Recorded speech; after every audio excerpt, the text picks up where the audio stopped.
السلام علیکم ورحمۃ اللہ تعالی وبرکاتہ۔ الحمد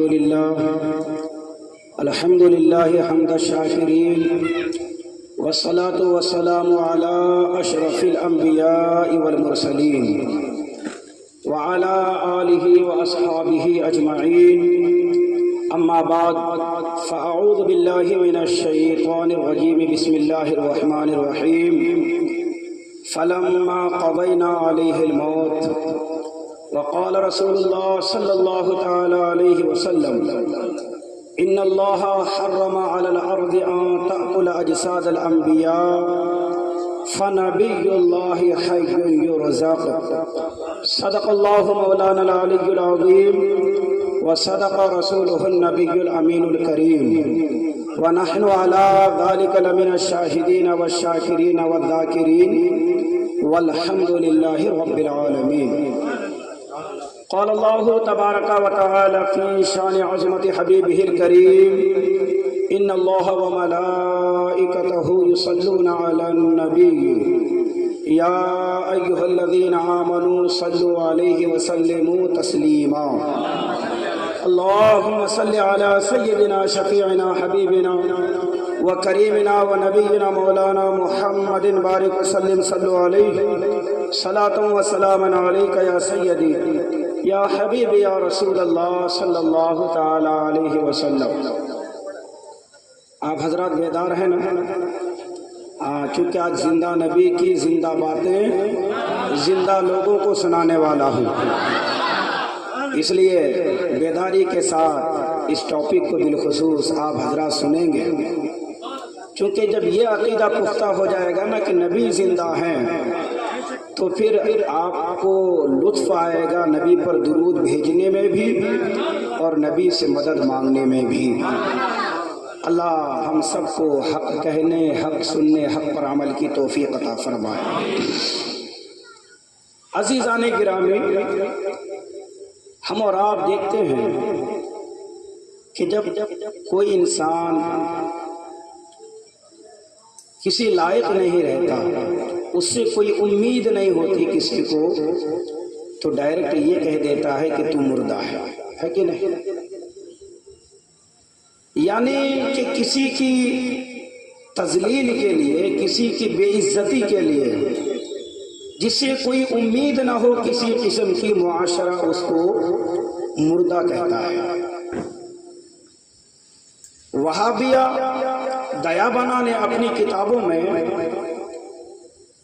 اپنے عقیدے کو لکھا کہ معاذ اللہ نبی مر کر مٹی میں مل گئے، 100 بار معاذ اللہ۔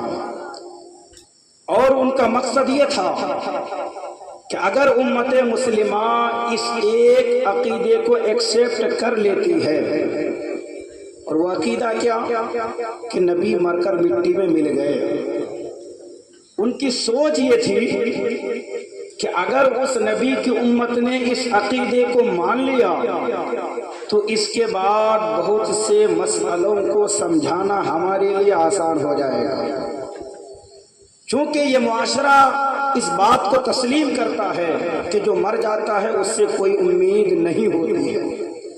تو جب انسان اپنے نبی کے بارے میں یہ عقیدہ بنا لے کہ نبی مر کر مٹی میں مل گئے، تو اب درود بھیجنے سے روکنا بھی آسان ہو جائے گا، چونکہ انسان خود ہی سوچے گا جب ہمارے نبی زندہ ہی نہیں تو درود بھیج کے کیا فائدہ۔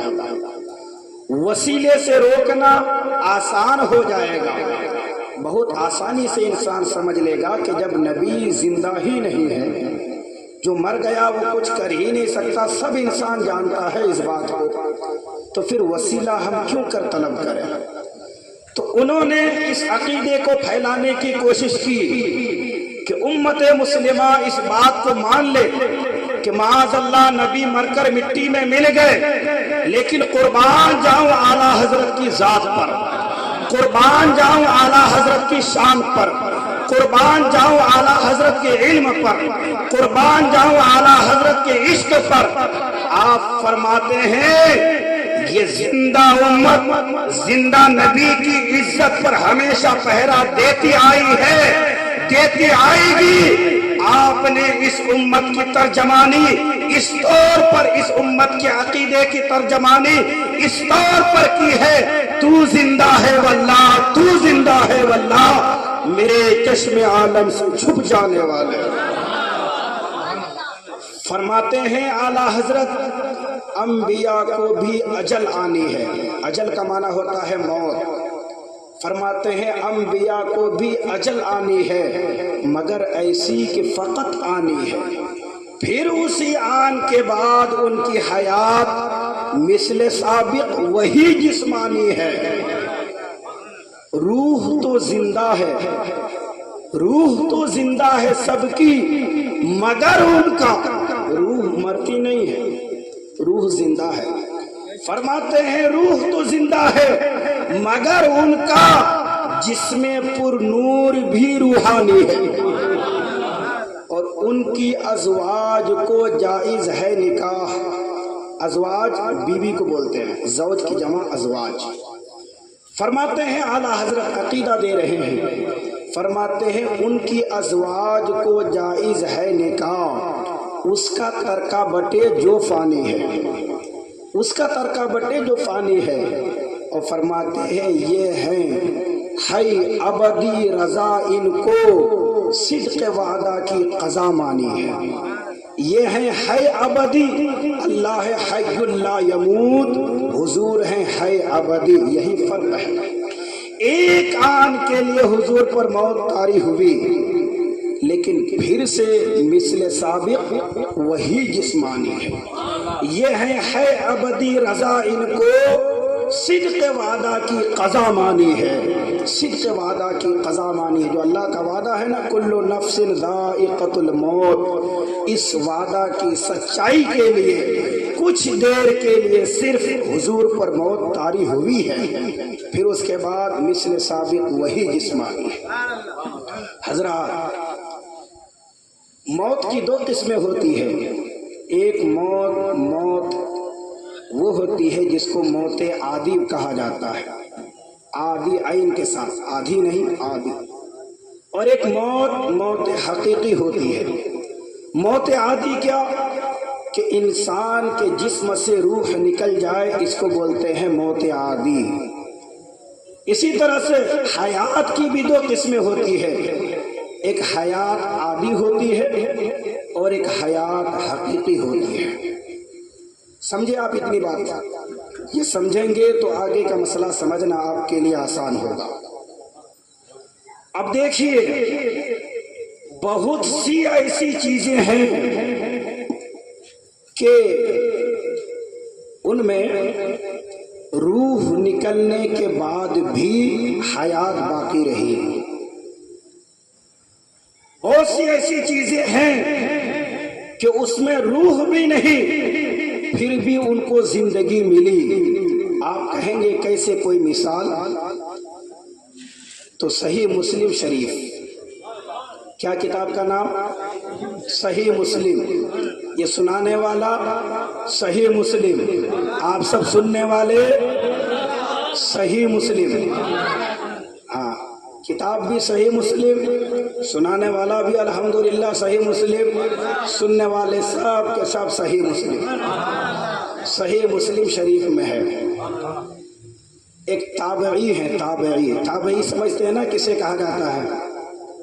ہاں، جنہوں نے حالت ایمان میں صحابی کی زیارت کی ان کو تابعی کہا جاتا ہے۔ تابعی ہیں، انہوں نے علم حاصل کیا حضرت عمر فاروق سے اور علم حاصل کیا حیدر کرار سے، شیر خدا کے شاگرد ہیں، اور نمازیں پڑھی حضرت ابو بکر کے پیچھے۔ نام ہے حضرت ربیع بن حراش رضی اللہ تعالیٰ عنہ۔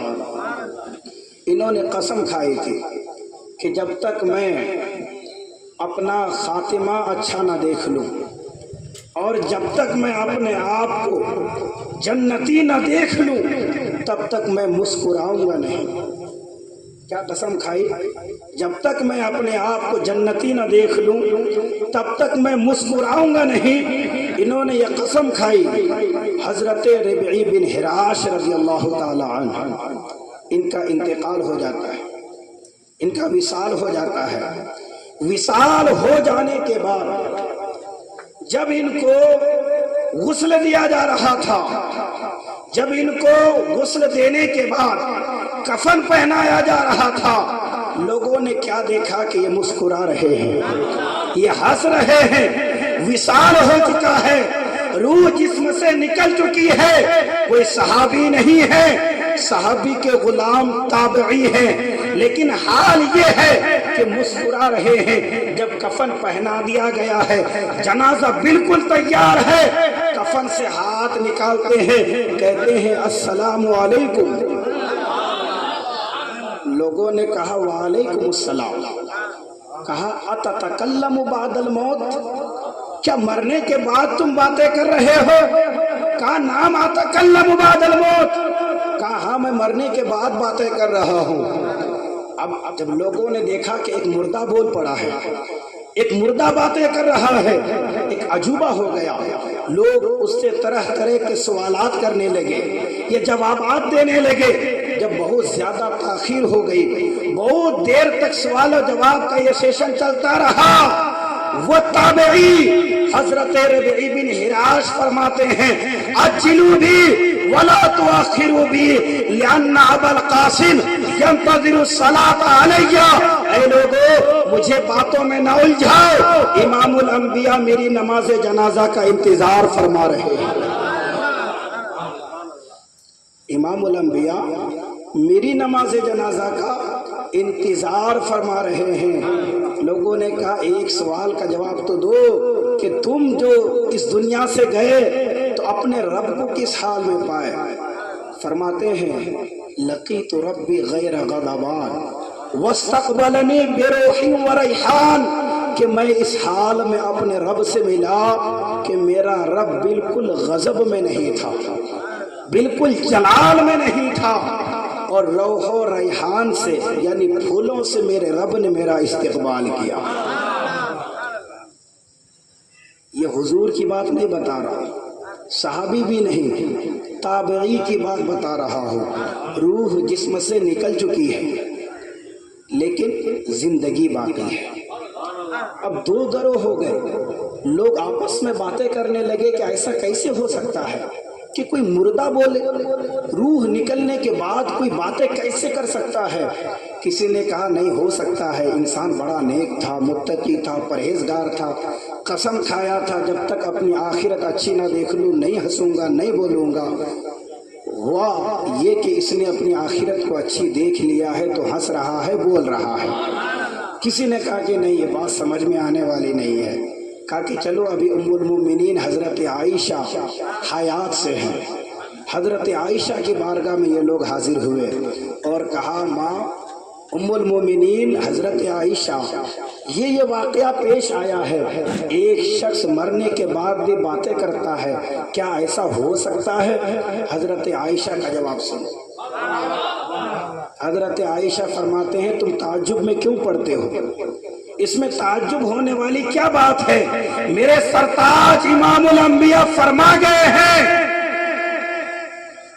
یقول رجل من امتی تتکلم بعد الموت۔ عائشہ میری امت میں ایسے لوگ بھی ہوں گے جو مرنے کے بعد بھی باتیں کیا کریں گے۔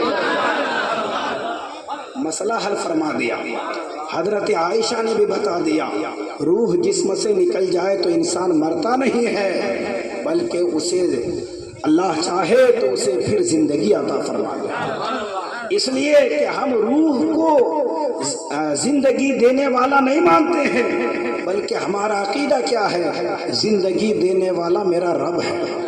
رب چاہے تو جسم میں روح رکھ کر زندگی دے، رب چاہے تو جسم سے روح نکال کر بھی زندگی دے، یہ اس کی اپنی مرضی ہے، وہ قادر مطلق ہے، اس پر کسی کی کیا چلنے والی ہے۔ تو یہ تو حضرت ربعی بن حراش۔ اب ایک اور تابعی حضرت زید بن خارجہ رضی اللہ تعالیٰ عنہ،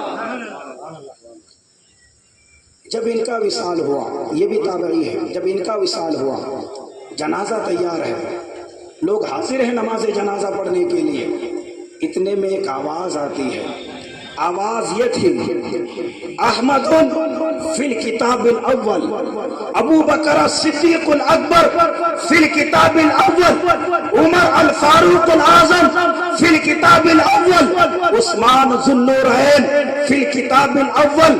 یعنی وہاں سے آواز آ رہی ہے، لوگ حیران ہے، آواز آ رہی ہے لیکن آواز دینے والا نظر نہیں آ رہا ہے. جب ان کے چہرے سے کفن ہٹایا گیا تو تخت پہ لیٹے ہوئے حضرت زید بن خارجہ یہ اعلان فرما رہے تھے، لوگوں میرے نبی کی کیا شان ہے. میرے نبی کی شان تو یہ ہے کہ پچھلی کتابوں میں بھی ان کی شانوں کا ذکر ہے. لوگوں ابو بکر کا کیا کہنا، پچھلی کتابوں میں بھی انہیں ابو بکر صدیق کہا گیا ہے. عمر کا کیا کہنا، پچھلی کتابوں میں بھی انہیں فاروق اعظم لکھا گیا ہے. عثمان ذو النورین کا کیا کہنا، پچھلی کتابوں میں بھی ان کی تعریفیں ہیں. اور عثمان کی 4 سال حکومت گزر چکی ہے، 2 سال ابھی باقی ہے. تختے پہ لیٹے ہیں، روح نکل چکی ہے، لیکن دیکھو وہاں لیٹ کر بھی حضور کی تعریف بیان کر رہے ہیں. ابو بکر صدیق، عمر فاروق، عثمان ذو النورین کے قصیدے پڑھ رہے ہیں اور ساتھ ہی ساتھ غیب کی خبریں بھی بتا رہے ہیں. فرماتے ہیں حضرت عثمان کے 4 سال خلافت کے گزر چکے ہیں، 2 سال اب بھی باقی ہیں. اب بھی کہو گے کہ نبی مر کر مٹی میں مل گئے، اب بھی کہو گے معاذ اللہ حضور کو غیب کا علم نہیں. یہ نبی نہیں، صحابی بھی نہیں بلکہ تابعی ہے. درود پاک پڑھیں. اللہم صلی علی سیدنا شفیعنا حبیبنا کریمنا نبینا مولانا محمد بارک وسلم صلو علیہ صلاۃ و سلام علیک یا سیدی یا حبیب یا رسول اللہ صلی اللہ تعالی علیہ وسلم.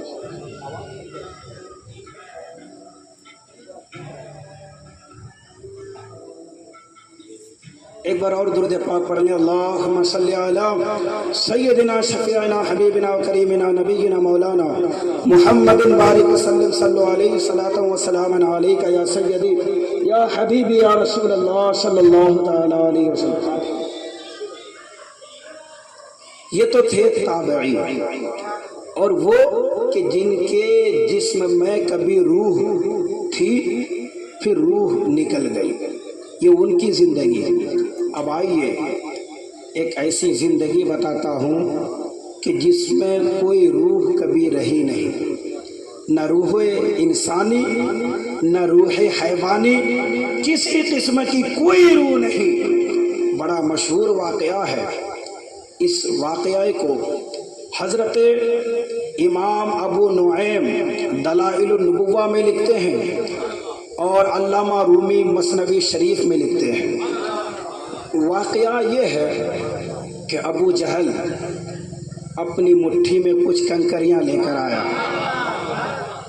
یہ پتھر ہے، کنکر ہے، روح کا تصور نہیں، روح کا کوئی خیال نہیں. لیکن دیکھو رب زندگی دینا چاہے ایک بے جان چیز کو بھی رب زندگی عطا فرماتا ہے. کنکر ہے، مٹھی کس کی ہے؟